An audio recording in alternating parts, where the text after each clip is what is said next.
श्री शिवाय नमस्तुभ्यं। हर हर महादेव महाराज।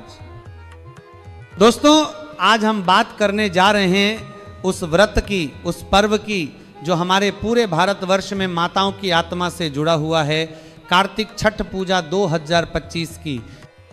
महाराज, यह वही पावन पर्व है जिसमें माँ सूर्य की बहन छठी मैया स्वयं पृथ्वी पर अवतरित होती हैं अपने बच्चों की रक्षा करने के लिए, अपने भक्तों के दुख हरने के लिए और उनके घरों में सुख, शांति, संतान, सुख और समृद्धि बरसाने के लिए।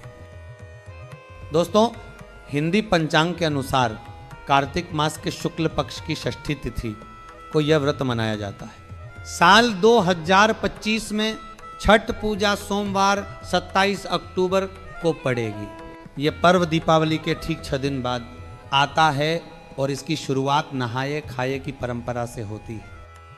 इस दिन व्रतधारी महिलाएं स्नान करके घर को पवित्र बनाकर सात्विक भोजन करती हैं, जिसमें लहसुन प्याज का नामो निशान नहीं होता महाराज, क्योंकि यह दिन शरीर की नहीं आत्मा की शुद्धि का दिन होता है।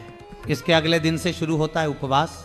छठ का यह व्रत 36 घंटे तक निर्जला उपवास के साथ किया जाता है, बिना जल, बिना अन्न, बिना फल के, केवल भक्ति और श्रद्धा के सहारे। और फिर जब सूर्य भगवान अस्त होते हैं तब पहला अर्घ्य दिया जाता है, और जब अगले दिन सूर्य उदय होता है तब दूसरा अर्घ्य देकर व्रत का समापन होता है। महाराज, इस व्रत का उद्देश्य केवल पूजा नहीं बल्कि अपनी संतान की लंबी आयु, स्वास्थ्य और सुख की कामना है।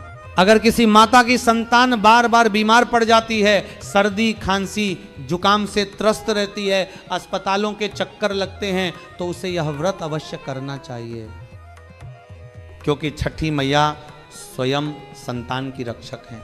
वही तो संसार की माँ है, जो अपनी संतान के हर दुख को अपने आंचल में समेट लेती है। महाराज, छठी माँ का हृदय इतना कोमल, इतना विशाल है कि एक बार जो सच्चे मन से उन्हें पुकारता है, समझिए महाराज, उसने 7 तीर्थों का पुण्य पा लिया, 7 बार पृथ्वी की परिक्रमा कर ली और गंगा स्नान का फल एक साथ पा लिया।